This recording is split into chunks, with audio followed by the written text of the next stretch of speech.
Heute wird mal alles ganz anders bei My Way. Nee, anders nochmal. Ich muss nochmal anfangen, genau. Ich habe nämlich Thomas Anders getroffen, den Sänger von Modern Talking, den Co-Partner von Florian Silbereisen seit 2018. Und der Thomas Anders, der heißt nämlich eigentlich mit Geburtsnamen ganz anders. Nämlich Bernd Weidung. Weil man sagte damals, Bernd Weidung, das liest sich ein bisschen komisch auf so einem Cover. Wir sprechen jetzt hier von den 70ern, ja? Also das ist nun wirklich damals so ganz große Phase der 70er Schlagermusik. Und da wurde ich der Thomas Anders. Ja, und anders war der Thomas tatsächlich immer schon, auch schon als kleiner Junge, weil er wusste mit 4 Jahren schon, dass er einmal weltberühmt werden will. Ich wollte immer raus auf die Bühne. Ich wollte immer raus. Ich wollte immer performen und ich wollte immer singen und ich wollte immer bekannt werden. Und wenn Musiksendungen im Fernsehen waren, war das für mich, das war das Größte überhaupt. My Way, der Promi-Talk bei Bild mit Tanja May.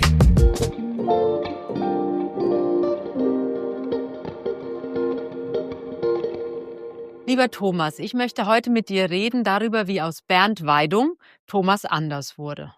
Aha. Wer sagt denn eigentlich, du bist ja als Bernd Weidung bist du ja aufgewachsen, also die ersten Jahre deines Lebens, ich glaube, bis Modern Talking dann eigentlich kam. Na, bis 15. Ich habe mit 15 den ersten Schallplattenvertrag gemacht. Und da hieß du dann Thomas Anders. Dann musste ich mich entscheiden, weil man sagte damals, Bernd Weidung, das liest sich ein bisschen komisch auf so einem Cover. Wir sprechen jetzt hier von den 70ern, ja? Also das ist nun wirklich damals so ganz große Phase der 70er Schlagermusik. Und da wurde ich der Thomas Anders. Wie wurdest du Thomas Anders? Also war das deine Idee oder war das dein erster Produzent? Ja, mein erster Produzent, der dann zu mir sagte, und man muss sich das jetzt wirklich mal vorstellen, das klingt zwar für viele Menschen hochinteressant, weil sich vielleicht viele das wünschen, aber nun kommt jemand auf dich zu und sagt, bitte suche dir jetzt einen Namen aus, wie du gerne heißen würdest. Und das ist ja eine Entscheidung nicht für 10 Tage. Genau, für immer. Das ist eine Lebensentscheidung. Ja. Also Ja. wenn man Karriere machen will und wie es bei mir gekommen ist. Also mit was kann ich mich denn identifizieren? Und ich hatte da unheimliche Schwierigkeiten mit. Und damals war Thomas Orner, also Tim Thaler war ganz groß und Thomas war ein ganz großer, also bekannter und sehr beliebter Jungenname. Und dann warst du halt eben Thomas, aber der Nachname, was mache ich mit dem Nachnamen? Und dann sagt er, haben wir überlegt. Und der damalige Chef von meiner Plattenfirma, der hieß mit Nachnamen Anders. Und dann hat er gesagt, wir können dich vielleicht anders nennen, vielleicht kriegen wir ein bisschen mehr Budget.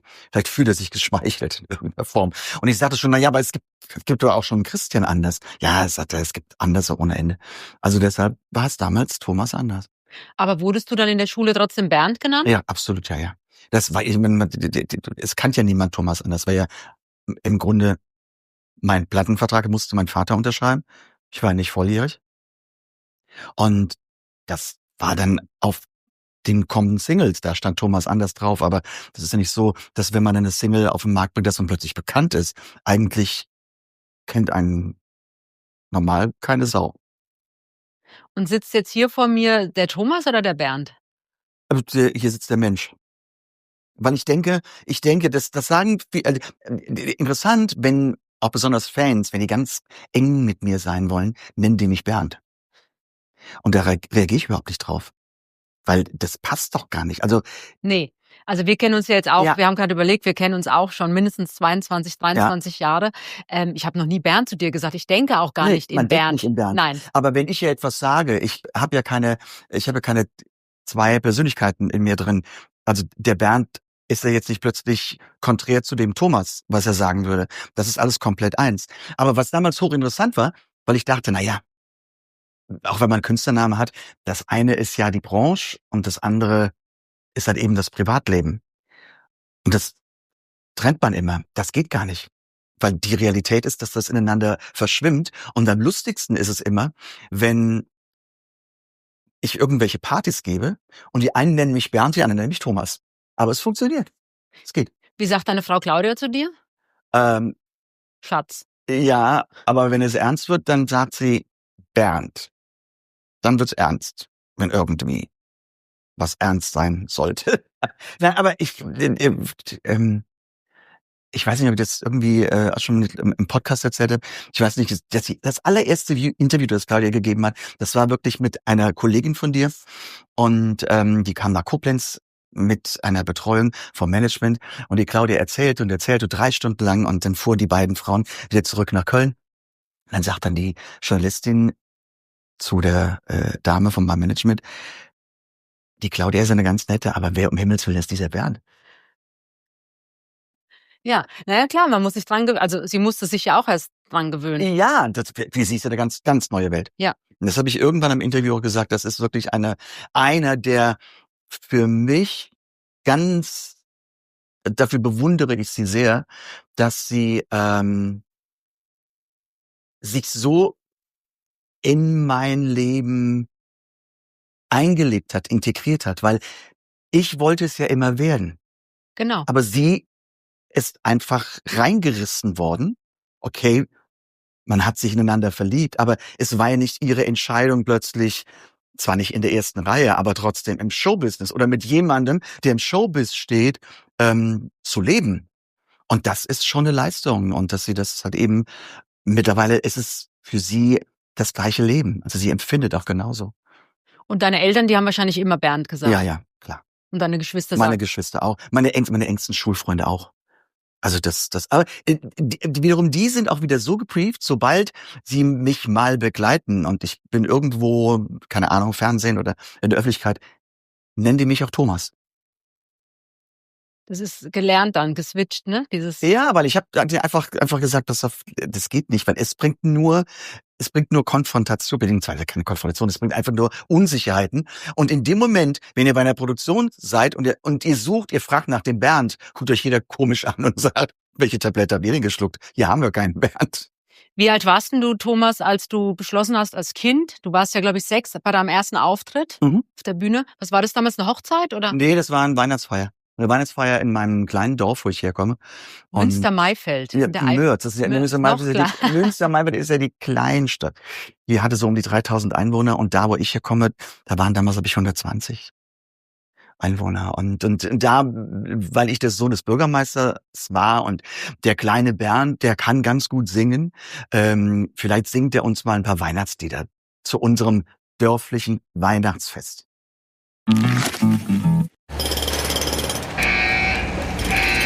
Achtung, die Fassade fällt. Promi Big Brother ist zurück. 24 Stunden live und mit Bild. Also fast wie ein Podcast. Nur besser. Bist mein großer Bruder, du bist immer da. Großer Bruder und ein Freund fürs Leben. Promi Big Brother. Täglich auf Join Sat.1. Wir sehen uns. Aber da hattest du noch nicht den Plan, irgendwann berühmt zu werden und Sänger werden zu? Doch. Mit 6 schon, okay. Ja, das hatte ich schon mit 4. Ich wollte immer raus auf die Bühne.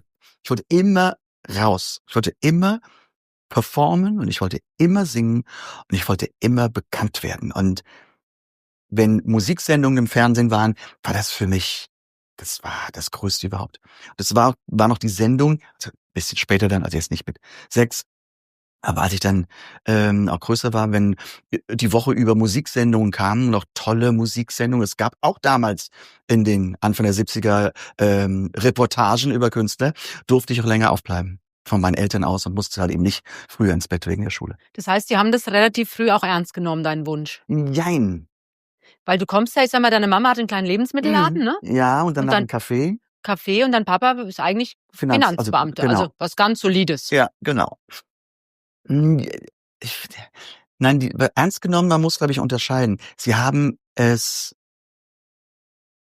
aus der elterlichen Liebe heraus unterstützt. Aber es war immer, das war mir aber erst im Nachhinein, ist mir klarer geworden. Es war immer so, mal gucken, der muss was Anständiges lernen, ob das irgendwas wird. Ich meine, egal wer jetzt zuhört, geht mal in euch und guckt mal so im Freundesbekanntenkreis, wie viele Väter haben da den neuen Fußballstar oder den neuen Tennisstar oder den neuen großartigen Golfer und das, was sich die Eltern so wünschen. Das war nie bei meinen Eltern. Die waren immer sehr skeptisch dem Ganzen gegenüber. Und bis sie irgendwann merkten, ich gehe da mit so einer Akribie und mit so einer Disziplin in dieses Leben oder in diesen Beruf, da haben sie mich auch ganz bewusst unterstützt. Und du durftest ja auch Klavier lernen, also das haben sie dann ja auch. Aber alle meine Geschwister, das war Ach so so. Ding. Also alle meine, ich habe 2 Geschwister, eine Schwester und einen Bruder Du und bist das Sandwich-Kind, ich bin ne? das Sandwich-Kind, genau, in der Mitte. Und also wir haben alle Klavier gelernt. Und das war auch ein Wunsch von meinem Vater. Der sagte, okay, der spielte auch ein bisschen Akkordeon und er sagte, das ist da, wo Musik zu Hause ist, sind gute Menschen. Und du bist ja kein Kind gewesen, das auf dem Fußballplatz rumgefallen ist, oder? Du Nein, warst ja immer schon so ein kleiner Tanja, Feingeist, ne? Tanja, pass auf, es geht nicht Fußball und Klavier. Also Nee. das liegt doch auf der Hand. Hat Also dein man muss sich Bruder dann schon Fußball für etwas- gespielt? Bitte? Dein Bruder hat ja Fußball. Natürlich hat mein Bruder Fußball gespielt. Aber du warst ja schon als Kind so ein kleiner, ja, Feingeist. Du hast Ja. dich auch anders angezogen als die anderen Kinder, ne? Ja, so immer so ein bisschen schicker als die anderen. Weil ich aber auch schon sehr früh Geld verdient habe. Das fing als 9-Jähriger an, dass ich wirklich für die damalige Zeit doch schon ganz gutes Geld eingenommen habe, weil ich bin in Koblenz, das gibt's heute nicht mehr, das war so ein heute würde man sagen Event-Gastronomie.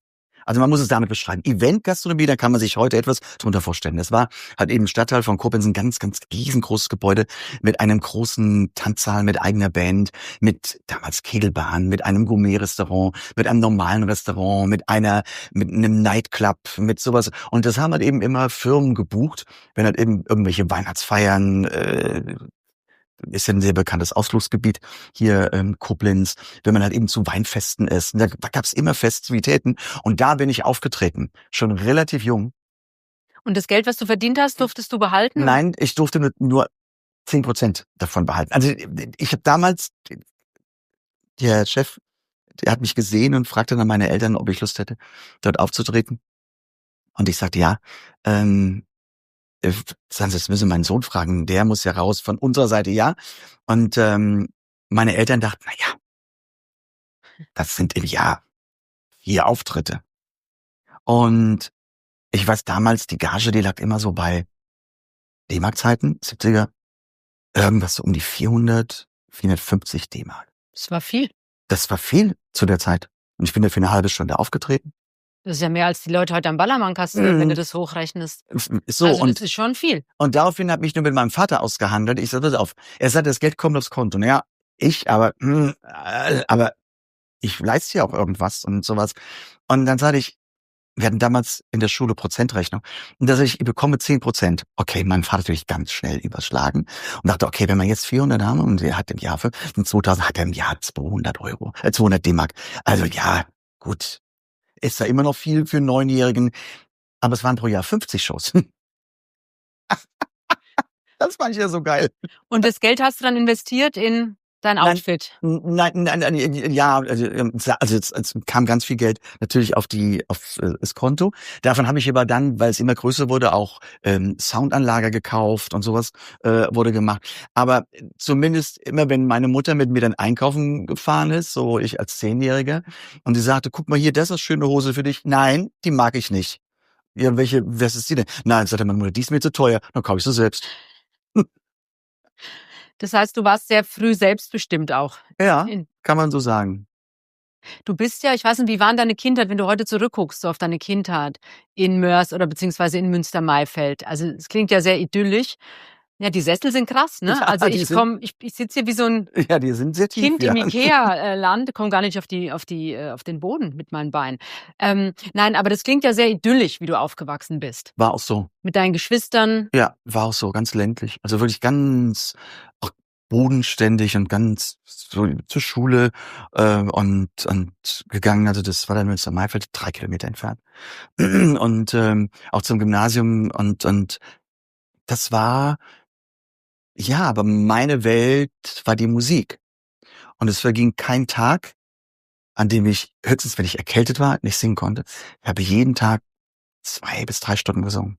Du mit So. dir alleine oder Ich mit hattest mir du? alleine. In meinem Zimmer Mhm. und habe mir halt eben ich hatte so eine ganz kleine Anlage, so eine kleine Box mit so einem Mikro, wo man so ein bisschen Hall einstellen konnte. Und habe mich dann in die Welt der Großen geträumt und habe gesagt, ich stehe irgendwann auf der Bühne. Wer war denn dein Vorbild damals auf der Bühne? Ganz am Anfang war es Heintje in den 60ern. Ja. Und dann fing es an eben mit den Schlager Interpreten, also die ZDF-Hitparade hat man gesehen. Und wen ich ganz toll fand, wir haben einmal drüber gesprochen, und sie hat so gelacht, war Vicky Leandros. Und dann habe ich das auch nachgesungen. Und dann kam irgendwann Barry Manilow. Und das war für mich so ein ganz, ganz musikalisch ganz ergreifendes Erlebnis, weil ich plötzlich amerikanische Musik, die unterschied sich doch sehr von dem deutschen Schlager und von der deutschen Musik. Und das war dann einfach das, dass ich den Barry Manilow gemacht habe. Und ABBA, bin immer noch ein riesen ABBA-Fan. Und so ging es dann weiter, bis ich halt eben mit 15, 78 meinen ersten Schallplattenvertrag gemacht habe. Aber trotzdem, du hast ja dann Abitur gemacht und hast sogar angefangen zu studieren. Also so einen Plan B gab's schon auch. Für Oder- meine Eltern. Ja, hast du nur gemacht, damit die Eltern ruhig sind. Damit die, so irgendwie. Ich habe mal angefangen und dachte, ich muss dazu sagen, ich war niemand, der wirklich gerne zur Schule ging. Ich dachte, okay, ich mache das, es gehört dazu. Ich hatte auch den Anspruch, das Abitur zu machen. Alles gut und schön, aber dass ich nun irgendwie in die Hände geklatscht habe, weiß Gott nicht.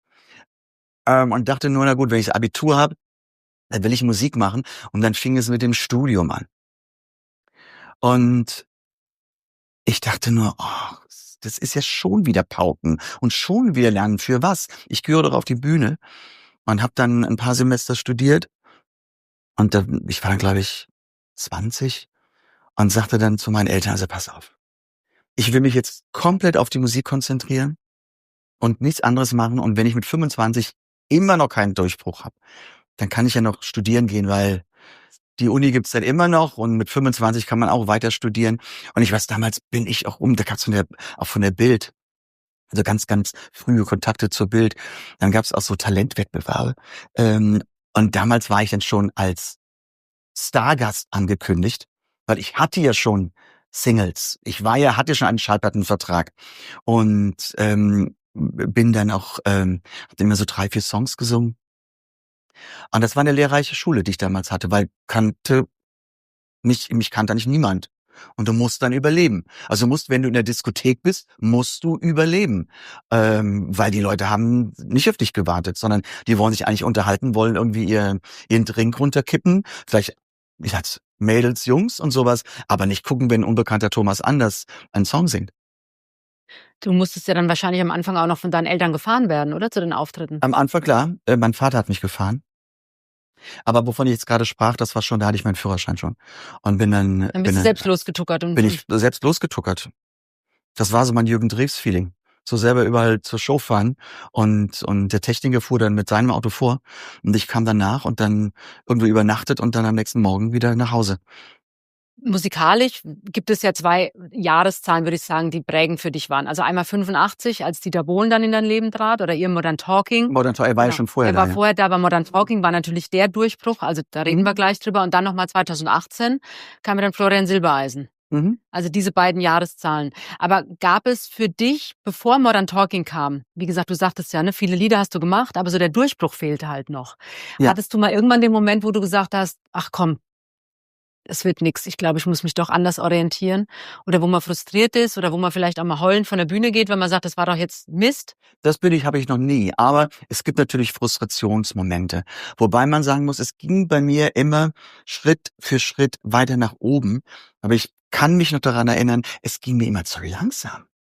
Es ging einfach so, wo ich dachte, jetzt die nächste Single. Und wenn man dann eben, dann kommen dann die Promote, wir sind auf einer Playlist vom Rundfunk und sowas. Aber ganz da oben hat's nicht geschafft. Aber mit der nächsten wird's bestimmt klappen.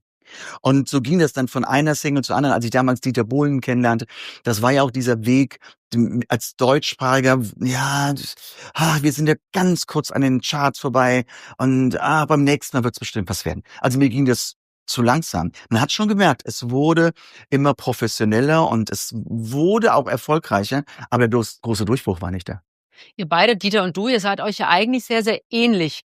Zumindest in den Anfängen gewesen, würde ich sagen. Also dieser Wunsch, was den Job angeht jetzt. Ja, die Ausrichtung, erfolgreich sein zu wollen. Also es unbedingt Ja, zu schaffen, ja, diesen genau. Wunsch zu haben und ich will auf die Bühne und ich will das jetzt schaffen. Da seid ihr beide euch ja sehr ähnlich Ja. gewesen. Das war, glaube ich, das Einzige. Naja, ihr habt ja wirklich also Musikgeschichte geschrieben, das muss man schon sagen. Also Ja, das das stimmt. wird euch natürlich auf ewig verbinden, Dieter und dich. Das ist richtig. Also unsere Kinder sind unsere Lieder. Genau. Also ihr habt ja Kinder, Dieter mehr als du, aber das ist das, was euch euer Leben lang verbinden werdet. Ja. Modern Talking. Stimmt. Und als dann dieser Erfolg kam, also das ging ja fast Schlag auf Schlag, was ihr da geleistet habt Ja. mit Modern Talking. Wie schafft man es da? Also diesen Switch von eigentlich lief's gar nicht, plötzlich bist du über Nacht weltberühmt. Ja, das ist Wie natürlich. schafft man das, dass man sich da auch selbst treu bleibt oder dass man da nicht abhebt? Man hat am Anfang gar nicht die Zeit abzuheben. Das war ja bei uns, das hat ja eine Schlagzahl, die ja unglaublich war. Ich meine, Yuma Hart war auf dem Markt für ein paar Monate. Es hat niemand daran geglaubt. Und das neue Jahr fängt an und plötzlich sind wir in der zweiten Woche in den Charts. Und 4 Wochen später auf Nummer 1. Und dann ging es nur die ganze Promotion. Promo machen. Und Deutschland und Interviews hier und für die Bravo damals. Wir waren ja. Ich hatte den Bravo-Starschnitt an meiner Tür hängen von euch beiden. Also ich war ja, wie du weißt, ne, ich war ja Modern Talking-Fan. Und wir waren über ein Jahr in jeder Bravo. Und die Geschichten mussten ja produziert werden. Aber dann kam noch mal die Steigerung, dass es plötzlich im Ausland losging. Und es waren nicht nur 2, 3 Länder, nein, Europa. Wir haben Europa geflutet mit unserer Musik. Und ich meine, wir waren irgendwie, ich glaube Anfang Februar, waren wir, glaube ich, Nummer 1 oder Mitte Februar Nummer 1 mit Yuma Hart, Yuma Soul. Und Ende März kam schon die zweite Single. Und die wurde wieder Nummer 1. Und die dritte wieder. Und die vierte wieder. Und die fünfte wieder. Und in anderen Ländern auch überall Nummer 1. Also ich hatte überhaupt keine Zeit daran zu denken, ich hebe jetzt ab, weil das war getaktet von morgens bis abends. Und ich muss das auch sagen, und das ist jetzt gar nicht von mir, keine Koketterie. Ich habe erst Jahre später gemerkt, wie groß Modern Talking eigentlich war oder ist. Heute ist ja größer als damals in den 80ern. Das war mir nicht bewusst. Aber du wirst ja im Alltag gemerkt haben, also wenn du in Koblenz auf die Straße gegangen bist, das war ja wahrscheinlich gar nicht mehr möglich, oder? Bin ich ja nicht. Weil du nie da warst. Ich konnte nicht auf die Straße gehen. Ich konnte nicht normal in eine Eisdiele gehen, was man sich vielleicht als Mensch an Sommertagen wünscht. Einfach mal in eine Eisdiele gehen und ich mein Zitroneneis oder sowas esse. Weil dann musste man die Eisdiele zumachen. Und das ging nicht. Das war nicht machbar. Und wie hat deine Eltern, wie haben die reagiert? Haben die das realisiert, was da mit ihrem Sohn gerade passiert? Naja, das war natürlich so, wie eigentlich normale Eltern denken, zwischen Stolz und zwischen hoffentlich verkraftet er das alles, ja. Und wo geht die Reise hin? Weil meine Eltern haben schon gemerkt, dass ich ihnen entgleite. Dass ich nicht mehr in ihrer Welt. Genau, du warst ja in einer ganz anderen Welt. Ja. Und das ist schon, also ich hatte nur auch sehr bodenständige Eltern und wenn die es mitbekommen haben und es war ja auch nicht immer alles schön, was in den Medien drin stand, das ging ja noch, wurde ja viel schlimmer zum Ende von erstmal Modern Talking.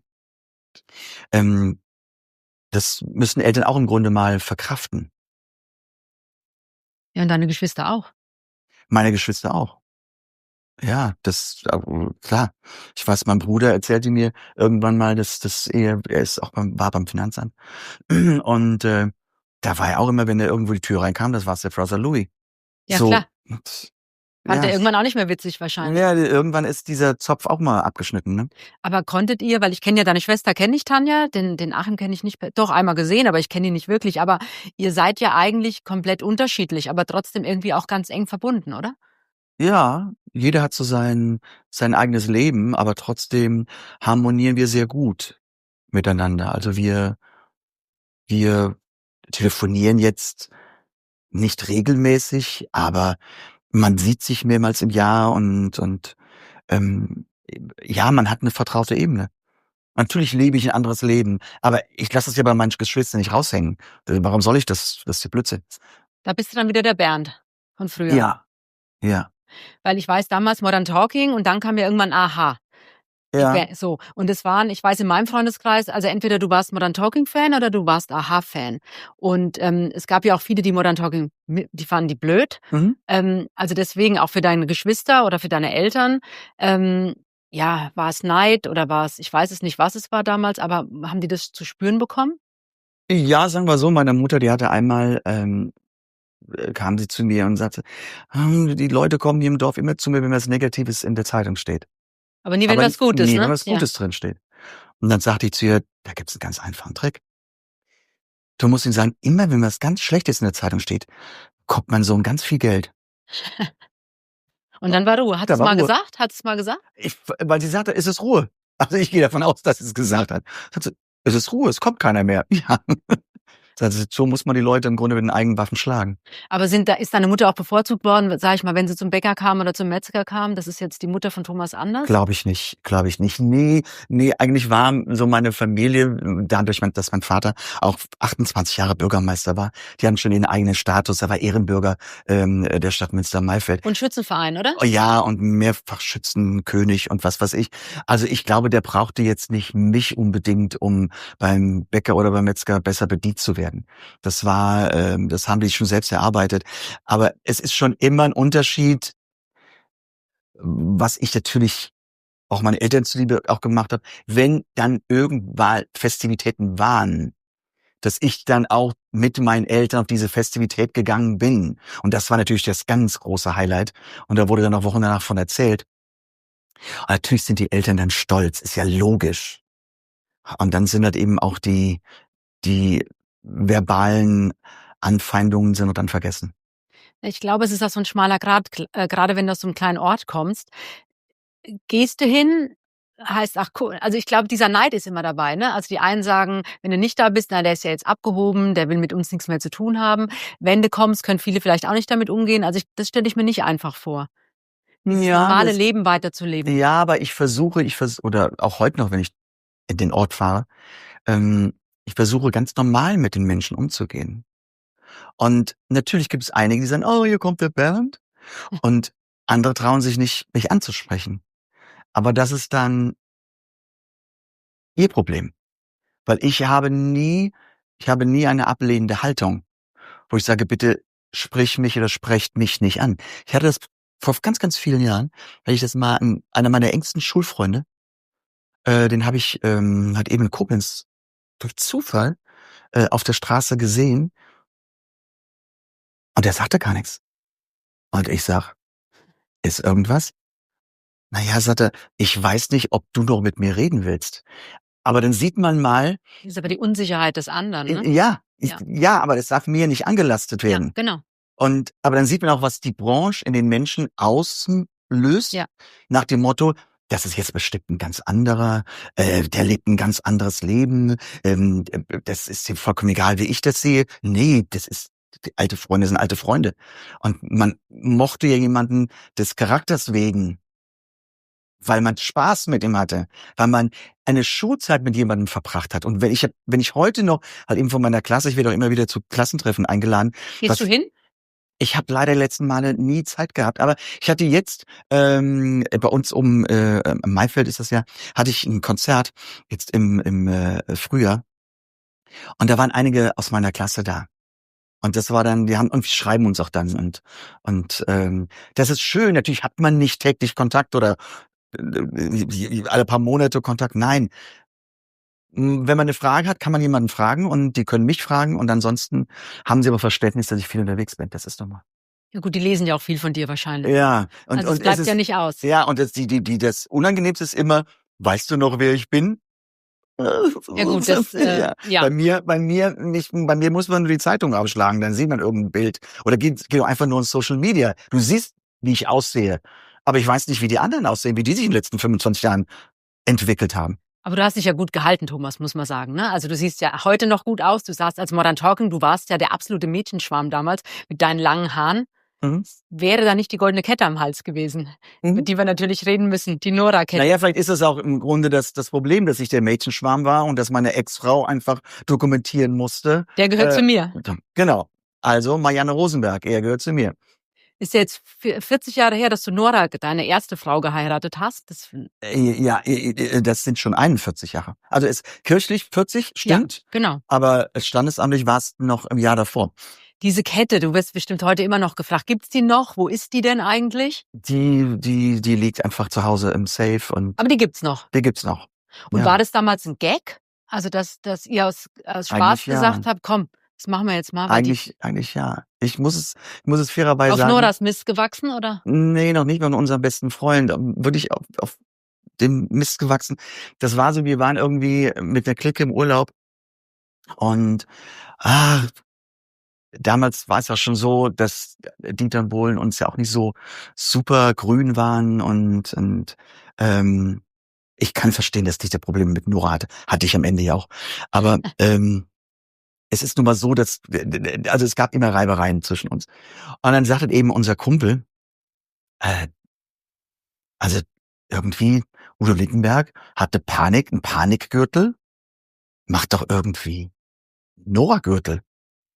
Und dann sagte Nora, ach, Gürtel ist doof, warum machen wir denn nicht eine Kette? Und das war dann diese Kette. Und dann haben wir das beim Juwelier, haben wir gesagt, entwerf einfach mal so eine Kette. Und dann wurde das gemacht, dann wurde die in Gold, hat eben ausgefräst und fertig gemacht. Also so, und jetzt gehen wir, das war, glaube ich, die allererste Sendung, war damals Joachim Fuchsberger. Ich weiß gar nicht mehr, wie sie hieß. Und ich meine, Tanja, du kannst dir vorstellen, die Plattenfirma Dieter Bohlen sind zusammengebrochen, als ich mit dieser Kette da plötzlich rauskam. Fand Dieter das gut damals? Das fand der sowas von absolut beschissen. Und ich habe die Kette nicht ausgezogen. Und ich habe da mittlerweile eine ambivalente Einstellung dazu. Ich glaube, ich hatte so meine Zeit, wo ich dachte, ich habe das total unterschätzt, was das auslöst, diese Kette. Es kam irgendwann der Punkt of no return. Hätte ich sie ausgezogen, hätte alles vollgestanden, die Scheidung ist da. Ja. So, sie kam ja dann irgendwann, aber zu dem Zeitpunkt war es noch nicht da. Also blieb die Kette an. Dann habe ich die Kette ausgezogen und jetzt, das sagt ja nichts anderes aus, du 40 Jahre später sprichst mich darauf an, hat diese Kette absoluten Kultstatus. Und heute, ich meine, ich bitte nicht ernst nehmen, was ich jetzt sage, aber eigentlich bin ich ja der Vorreiter für alle Rapper, die alle ihre Goldketten haben. Das stimmt, und noch 10-mal größer. Und noch 10-mal größer. Ja, das stimmt. Und das hat sich damals niemand getraut. Aber wenn du heute deinem 20- oder 25-jährigen Ich was raten könntest, würdest du das dann nochmal machen? Ich würde sagen, lass das mit der Kette. Weil das wirkte, also für mich damals, ich war ja noch sehr jung, aber Fan und habe das natürlich beobachtet, das wirkte ja schon sehr dominant, wie Nora war damals. Ja. Also sie war ja ein bisschen älter als du, ne? Ein paar Jahre, oder? Nee, ein Jahr Ach jünger. Gott, ich dachte, sie war alt. Oh Gott. Nein. Sag's ihr nicht, wenn du sie irgendwann siehst. Ja, Oder vielleicht hört sie es sie ja. hört's hoffentlich nicht. Nein, ich dachte immer, Nora war älter. Aber jedenfalls, es wirkte sehr, sehr dominant, wie sie mit dir umgegangen ist. Ja, weil sie hatte immer so, man muss Folgendes sagen, sie war natürlich auch durch ihr Elternhaus, es waren Geschäftsleute, sie war dadurch sehr geprägt. Also sie war sehr selbstbewusst, was das betraf. Und sie hat natürlich ganz genau beobachtet, wie die Branche, wie man mit mir umging. Also das meine ich jetzt nicht negativ, aber sie wusste einfach, okay, mein Mann hat auch Rechte und wir haben auch Rechte.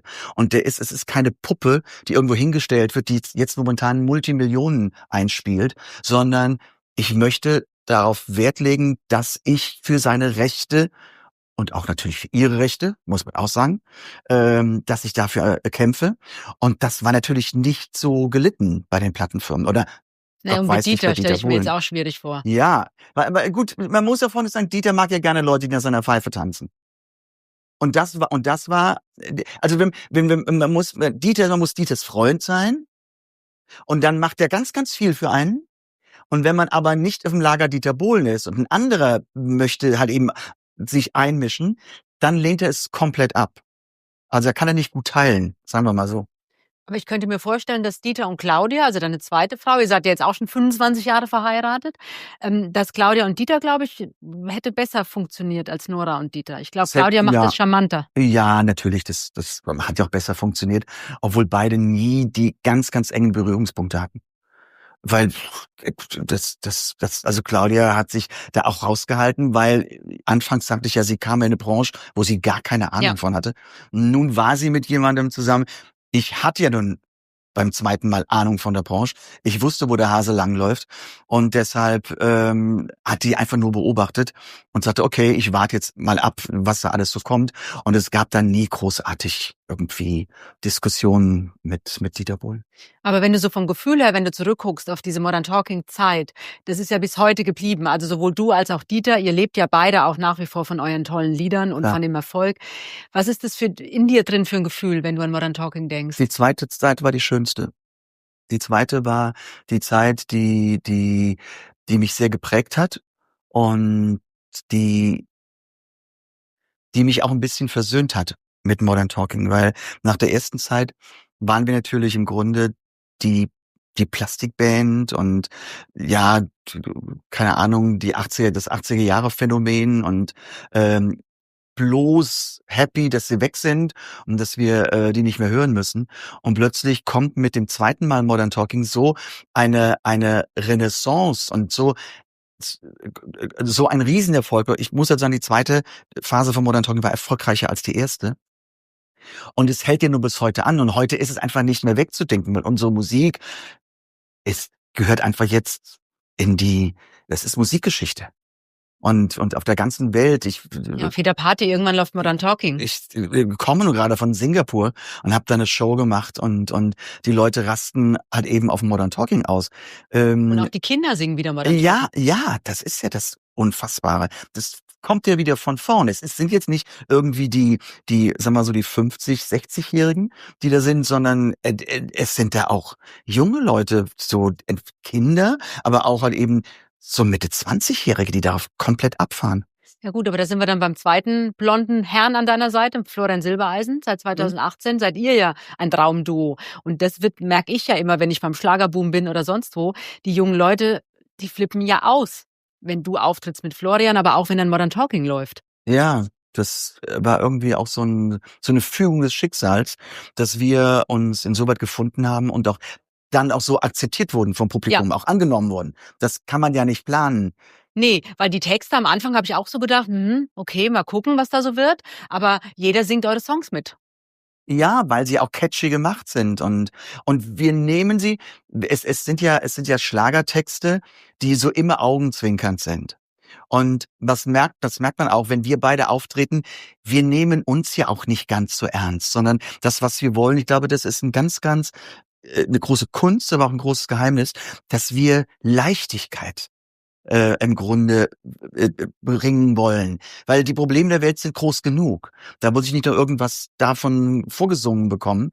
Und es hat alles so man kann sich das genauso vorstellen. Das ist so, ich bin eben so 2, 3 Jahre älter als Florian und halt eben die beiden, die sich halt eben nun begegnen und im Grunde das Leben ein bisschen leicht sehen. Also ich glaube, das ist mit ein Geheimnis und natürlich, dass die Songs sehr, sehr catchy und sehr eingängig sind. Aber mit blonden Männern hast du es, ne? Irgendwie ja. Aber das ist ja das Yin und Yang. Ich meine, ich hab's auch mit blonden Frauen. Stimmt. Was ist denn der Unterschied oder der größte Unterschied zwischen Dieter und Florian?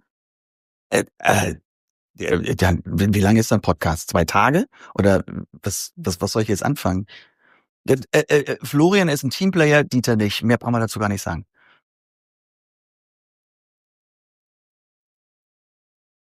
Vielleicht auch vom Alter her, dass Naja, eigentlich Hm. nicht. Ich glaube, Alter ist total unrelevant. Es ist einfach die Harmonie. Florian muss sich nicht beweisen, zu sagen, ich bin ein größerer Star als du es bist und ich muss ihm nicht beweisen, ich bin auf der ganzen Welt bekannt und sowas. Und es gibt wir haben keine Competition untereinander. Ihr habt einfach Spaß zusammen, wenn ihr euch Das seht. merkt man. Wir haben einfach Spaß. Willst du beim Schlagerboom sein?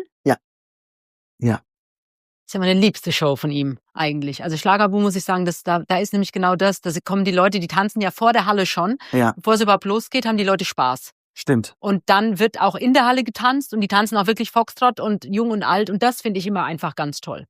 Einfach mal Ja, 3 Stunden, 4 Stunden Lebensfreude. Lebensfreude Lebensfreude. haben. Genau. Genau. Wenn deine Mama noch leben würde, was sie ja leider nicht mehr tut, glaubst du, dass sie happy wäre, wenn du mit Florian auftrittst? Also Das glaube ich schon.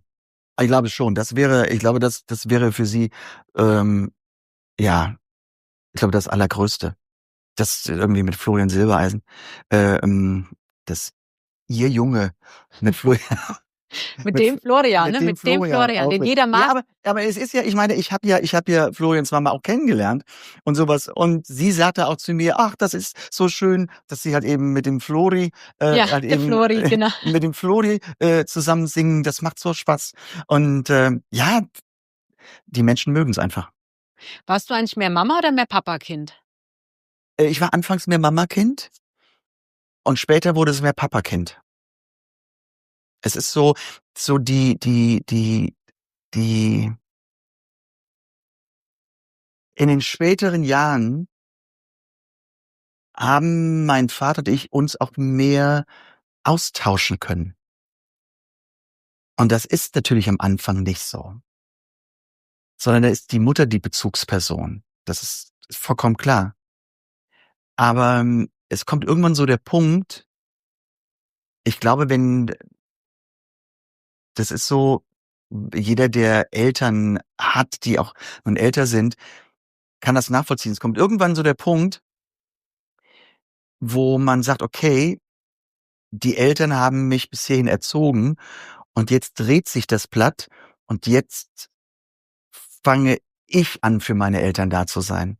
Das ist so dieses, weil es kommt irgendwann ein Punkt, wo die Eltern einem nichts mehr beibringen können.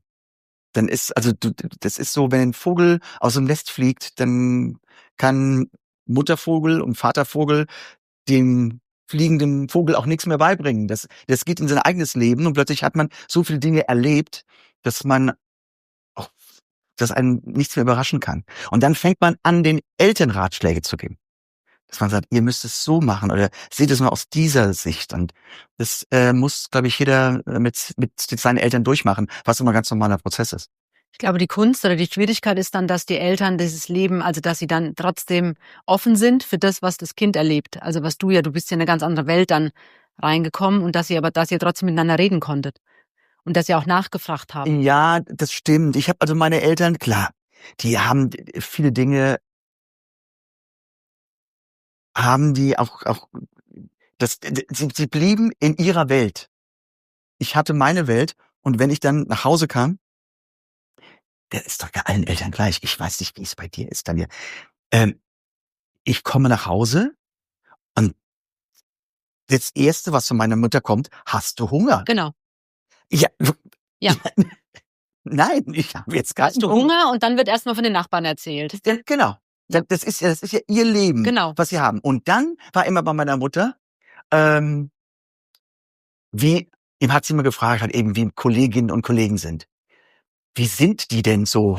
Ja, ich sagte, also, ich komme super mit denen klar. Und wenn ich dann anfing, so Anekdoten zu erzählen aus dem Ganzen, das war dann schon wieder zu weit weg. Mhm. Und dann war es dann, ach, lass uns über was anderes reden. Na schön, dass du da, Genau. also wurde weil zugemacht. es nicht greifbar ist. Es ist nicht greifbar. Das merke ich auch. Also meine Mutter erzählt mir ganz oft Sachen, die sie in irgendwelchen Klatschblättern liest. Ja. Und ich sage immer 10-mal, Mama, das stimmt nicht. Ja. Also ich erzähle dir doch, wie es wirklich ist. Aber dass ihre Tochter jetzt weiß, wie das mit den Promis läuft, ist ganz schwer zu verstehen. Ja. Also ich meine, Und dann wird eher geglaubt, was in so einem Klatschblatt steht. Absolut. Du kannst dir nicht vorstellen, da ich ja jetzt für die Öffentlichkeit oder für die breite lesende weibliche Bevölkerung einer der engsten Freunde von Florian Silbereisen bin, dann werde ich immer gefragt, hat der denn jetzt was mit der Beatrice Genau Egli? das. Thomas, genau diese Diskussion. Ja. Ich meine, ich kenne Florian lange Jahre, ich kannte ihn lange Jahre mit Helene Fischer. Ich erzähle meiner Mutter, glaube ich, seit 15 Jahren, dass definitiv nichts Ja. ist zwischen Florian und Beatrice Egli. Ja. Aber da die Yellows das ja immer Ja. schreiben, Die werde ich füttern dauernd das ja an. gefragt, da ist doch was zwischen dem Florian und der Beatrice. Und ich sage, nein, Ja. Mama, es ist nichts. So, Ja. aber genau diese Diskussion, Das siehst du aber, diese Gespräche führe ich auch, ja. Ja, und deshalb, Aber das meine ich damit, dieses Greifen können, dass du natürlich jetzt ganz eng bist mit Florian und du weißt natürlich, was da Sache ist. Das dann zu realisieren. ja, aber ich sage jetzt wirklich eine ganz kleine Geschichte. Das war so 2 Jahre vom Tod meines Vaters und da hatte ich für den SWR hatte ich es war ein Konzert, das konnte man nur gewinnen. Also das war extra für die Hörer vom SWR und nur die durften dahin, die konnten sich bewerben. Und mein Vater war auch da. Weil eine Freundin, meine Eltern, also meine Mutter war schon tot, die hatte 2 Karten gewonnen und hat dann meinen Vater gefragt. Okay, mein Vater war dann eben im Publikum, saß dann drin und ich meine, das ist jetzt her, das ist 8 Jahre, 7 Jahre her. 7 Jahre her. Also, mein Vater saß im Publikum und die bekam natürlich vom Fernsehen und vom Rundfunk bekam die spitz, dass mein Vater halt eben im Publikum drin sitzt. Und am Ende der Show, Interview und mein Vater musste dann vorbeikommen. Und dann wurde gesagt, und Herr Weidung, was sagen Sie denn zu Ihrem Sohn? Und ich dachte, ich breche zusammen. Er sagt original, um den muss ich mir keine Gedanken mehr machen. Ja. Ich sagte, was hast du in den letzten 40 Jahren gemacht? Ja gut, der war wahrscheinlich auch nervös, ne? Ach nee, mein Vater war nicht so ein Nee? der war nicht so nervös. Nein. Mein Vater war halt eben, der hat immer geredet und sowas. Aber das war momentan auch seine Form zu sagen, ich bin stolz darauf, wie er diese Show gemacht hat und was er geschafft hat. Und dann hieß es einfach, um den muss ich mir keine Sorgen mehr machen. Also ich bin total begeistert von der neuen Kollektion von Gudrun Sjöden. Das ist schwedisches Design mit farbstarker Seele, gemacht für selbstbewusste Frauen. Und das Beste? Gudrun Sjöden setzt auf Natur- und Recyclingmaterialien. Die Sachen sind super langlebig und die Muster und Farben einfach einzigartig. Damit hebst du dich garantiert ab. Also schau dir unbedingt die neue Kollektion an und spare mit dem Rabattcode GSPOD25, alles groß geschrieben, 20 € ab einem Einkauf von 75 €.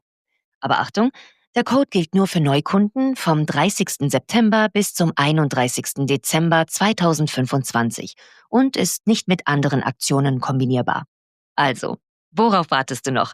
Entdecke jetzt dein neues Lieblingsoutfit bei Gudrun Sjöden. Aber hat er dir jemals gesagt, Thomas oder Bernd, ich bin stolz auf dich? Ja, also das ist schon, also wenn wir mal zusammen waren und dann sagt er schon, also das, was du leistest, das ist schon enorm, sagt er. Immer dann, Eltern gehen ja gerne mal in die Vergangenheit und dann hättest du damals gedacht und so und so. Ja, nein, hätte ich nicht gedacht, aber ich habe dafür gearbeitet und habe viel dafür getan. Mein Vater ist heute noch sauer oder enttäuscht, dass ich nicht das Volontariat beim Darmstädter Echo angenommen habe. Das wird mir heute immer noch aufs Brot geschmiert, immer noch. Ja. Das ist dasselbe, als würde jetzt dein Vater zu dir sagen, also, jetzt weiß ich auch, dass du Karriere gemacht hast. Ja, ich denke, er weiß das schon und er interessiert sich auch für Prominente, das finde ich immer ganz witzig, Ja. auch wenn er dann Brad Pitt oder so, weiß er durchaus mit seinen 92. Ja. Aber das Darmstädter Echo ist immer noch so in seinem Kopf drin. Hätte sie doch damals das gemacht, dann wäre ich heute in ihrer Nähe. Nee. Ja, Das spielt ja. da auch eine Rolle. Ja, absolut. Ja. Und deine Mama, wie ging die damit um mit diesem Erfolg? Also haben die deine Musik gehört auch, deine Eltern? Haben die Modern Talking gemocht? Ja, das haben die schon gemacht. Das so, aber einmal Mama, immer Mama, das ist auch so ein Ding. Ich hatte damals eine Show in Santiago de Chile. Ist ja nicht gerade um die Ecke, ne? Ja. Muss man schon mal so ein bisschen hin. Und ich habe immer gesagt, okay, ich rufe an, wenn ich eine weite Reise habe, also nicht, wenn ich nach Berlin fliege, aber wenn ich weit ins Ausland gehe, rufe ich an und ich melde mich, wenn ich zurückkomme, dass du weißt, beruhigt bist und sowas. Und ich dann halt eben meiner Mutter angerufen und gesagt, ja, ich fliege morgen nach Santiago de Chile, und das sind so viele Stunden Flug und mit Umsteigen und so und so. Ich bin jetzt in ein paar Tagen wieder da. Also, okay, pass auf dich auf und so, was es eben Eltern immer sagen, ne? Und ich komme zurück und rufe an und sage, ja, sag ich, Mama, ich wollte sagen, ich bin wieder zurück. Wie war es denn in Paris? Ja. Ich sag, ich war nicht in Paris, ich war in Santiago de Chile. Und dann sagte sie einfach den Satz, egal, weg ist weg. Ja, aber so sehen die Eltern das. Du siehst ja anders aus als deine Geschwister, ne? Also du bist ja Ja. eher so der südländische Typ. Das Ja. kommt aber daher, dass deine Mutter französische Wurzeln hat, oder? Nein, das gar Das habe nicht. ich nee, das hast du mir mal erzählt. Nein, die Schwester meiner Mutter hat einen Franzosen geheiratet. Ja gut, aber von dem hast du ja nichts. Den habe ich nicht. Aber Das wieso ist- siehst denn du dann so anders aus? Ich glaube, ich sehe gar nicht so anders aus. Ich finde schon. Nee, Deine Geschwister sind eher heller. Also auch von den Haaren. und- ja, das stimmt. Aber das ist aber meine Mutter war auch heller von den Haaren. Am Ende hatte sie die Haare dunkel gefärbt, aber und ich komme da schon sehr an meinem Vater. Ich glaube, das hängt natürlich mit der Branche zusammen, dass man, und das meine ich jetzt ohne Eitelkeit oder sowas, man muss einfach immer auf sich achten und immer das Beste aus seinem Typ machen und immer auch mit Make-up-Artists und mit Stylisten sprechen und sagen, was ist der neueste Trend? Was passt zu mir? Also ich bin niemand, der jedem Trend hinterher rennt, finde ich furchtbar. Aber ich kann mir aus Trends ja mein Besonderes nehmen, was auf meinen Typ passt. Und ich glaube, das ist wichtig und das gehört einfach dazu. Also und deshalb habe ich meinen Typ geformt. Wäre ich jetzt irgendwo in der Verwaltung, Ja. würde ich heute nicht so aussehen, wie ich aussehe. Ja. Ohne das jetzt böse zu meinen, sondern es ist einfach so. Man hat eine andere Perspektive aufs Leben und eine ganz andere Ausrichtung. Und das kann gut sein, kann nicht gut sein, aber im Grunde bin ich gezwungen, immer darauf zu achten, um jetzt auch dem Alter entsprechend, also ich weiß, ich sehe nicht mehr aus wie 40, aber ich möchte einfach für meine Anfang 60 dementsprechend immer noch gut aussehen. Die langen Haare, die du damals hattest bei Modern Talking, also die wurden ja immer länger. War das der Wunsch von Nora oder war das dein Wunsch? Nee, das war eigentlich so unser beider Wunsch. Man muss Folgendes dazu sagen, Nora hatte ziemlich erkannt, dass das ein Trend ist und dass die Leute das unglaublich toll fanden. Sie hat auch erkannt, dass halt eben mit Kajalstift und mit einem Lipgloss, dass das Trend war. Das war damals Duran Duran und Depeche Mode auf einer etwas anderen Schiene. Die Männer waren sehr geschminkt auf, ich nenne es mal 80er Jahre androgyn gemacht. Boy George war eine andere Geschichte, aber das war damals so und ich glaube nur, dass Nora die Bremse nicht mehr gefunden hat. Oder dass man im Grunde hätte in eine andere Richtung gehen müssen, obwohl in dem Moment, als die Karriere in den 80ern von Modern Talking vorbei war oder der Erfolg vorbei war, war das auch vollkommen egal. Da habe ich aber wiederum meine Handbremse gezogen und bin dann natürlich, das war total lustig, wo ich sagte, okay, ich habe zu meinen Freunden gesagt, ich verabschiede mich jetzt mal. Nicht böse sein, wir können telefonieren, aber ich bin die nächsten 2-3 Wochen bin ich mal raus und habe mir wirklich einen Bart wachsen lassen und habe die Haare ganz zurückgegelt und hatte einen Pferdeschwanz. Und ich gehe kein Spruch, ich gehe in Koblenz über die Straße, wer kommt mir entgegen? Mein Vater und geht an mir vorbei. Hätte ich nicht erkannt. Hat mich nicht erkannt. So, das war so eine Typveränderung. Und ich sagte, hallo, ich bin's, wer? Und dann hat er mich erst mal erkannt, weil man war immer die lockigen Haare und sowas gewöhnt und plötzlich streng zurück. Und dann habe ich ja auch wirklich innerhalb von 2 Jahren Tabula Rasa gemacht und habe die Haare wirklich auf ganz kurz, Ja. auf 1,5 Zentimeter oder sowas schneiden lassen, weil ich das für mich brauchte. Und Na gut, das war ja auch der Abschnitt von, oder das das war im Grunde das Abschnitt Ende. Abschnitt von Modern Talking war im Grunde Abschied und Abschnitt von Nora. Ja. Eine neue Zeitrechnung fing für mich an. Mal ehrlich, waren deine Eltern froh, als diese Ehe vorbei war? Ja. Weil das war sicher auch nicht einfach mit den Schwiegereltern, oder? Nee, gar nicht.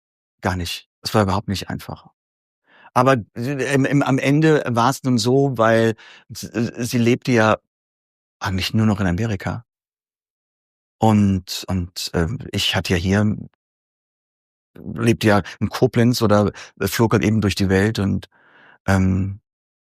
ja, deshalb, das war ja jetzt nicht irgendwie, es gab halt nicht den großen Knall zwischen uns, sondern man hatte sich, wenn man oft in den Zeitungen liest, wir haben uns auseinandergelebt.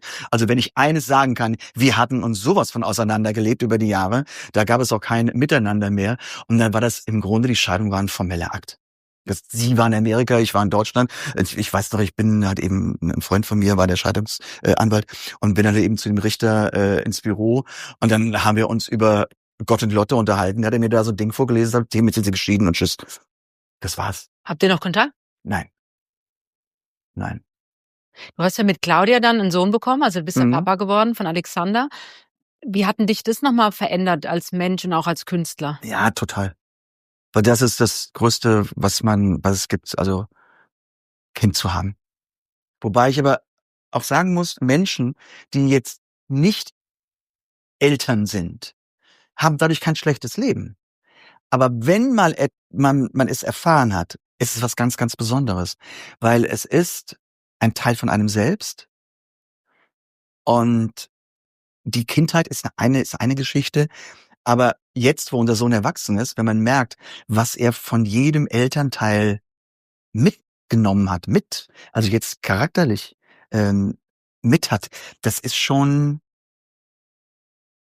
enorm. Und wenn man dann halt eben nun einen jungen Menschen hat, der mit beiden Beinen im Leben steht und bis dahin ganz wenig falsch gemacht hat, dann ist man stolz und man ist wirklich happy und freut sich jeden Tag, dass man diesen Menschen hat. Ihr seid ja auch sehr eng mit Alexander, ne? Ja, super Verhältnis. wir sind total eng. Aber wir klucken gar nicht aufeinander. Also es war nur so, wir haben heute schon miteinander telefoniert und ich kann jetzt sagen, damit man es richtig sieht, wir haben jetzt irgendwie kurz nach 2 heute miteinander telefoniert und es ist in der Tat so, dass es passiert mal, war jetzt irgendwie vor ein paar Monaten, hatten wir mehrere Tage nicht miteinander telefoniert, weil er war am Arbeiten, ich war am Arbeiten und da kommt irgendwie so am 4. Tag, was ist mit euch? Wo seid ihr? Ich sage, entschuldigt bitte, am Arbeiten? Ja, es meldet sich niemand. Ich sage, ja, du hast auch Telefon, du kannst doch anrufen. Wo ist das Problem? Ja, ich dachte schon, es wäre was. Ich sage, wenn was wäre, hättest du es garantiert in der Bild gelesen. Ganz genau. Hättest du gern mehr Kinder gehabt? Im Nachhinein ja. Hat man mir aber schon prophezeit. Damals dachte ich, so ein Junge reicht, wobei man sagen muss, Alexander war nachts ein sehr anspruchsvolles Kind, tagsüber ein Engel. Aber ich habe gefühlt die ersten 2 Jahre mindestens 25 Millionen Mal Lalelu, nur der Mann im Mondschatz so gesungen. Ja, ist ja praktisch, wenn der Vater Sänger ist, ne? Ja, aber in dem Moment, als ich aufhörte, fing er wieder an zu schreien. Vielleicht war er ein riesengroßer Fan, damals schon. Ganz bestimmt war er Fan. Ja, aber im Nachhinein gut. Ich war damals aber auch schon 39. Und irgendwann war das so der Punkt, wo Claudia sagte, es wäre eigentlich schön, weil Claudia ist so 9 Jahre jünger als ich.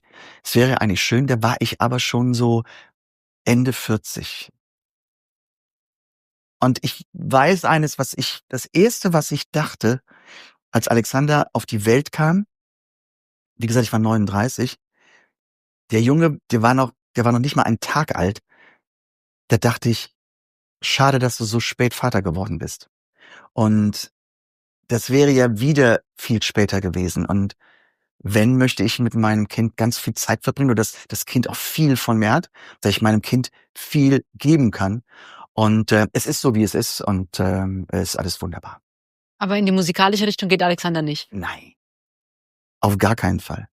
Nein, der ist ja auch Meilen von entfernt. Das will er nicht, obwohl er sehr selbstbewusst ist und auch sehr gut reden kann und auftreten kann, aber musikalisch ist gar nicht seine Welt. Was kommt denn bei dir noch? Naja, Momentan kommt bei mir auf jeden Fall, mit diesem Jahr noch, die 2 Alben halt eben aus der 6er-Reihe, also ich habe ja alle 6 Du hast Alben ja alle Alben von Modern Talking aus nochmal den neu, 80ern neu eingesungen, die ja sensationell laufen bis dato. Also alle Alben sind ja Top 5, sogar Top 4 in die Charts gegangen. Und damit gehe ich dann Ende März nächsten Jahres auf Deutschland-Tour.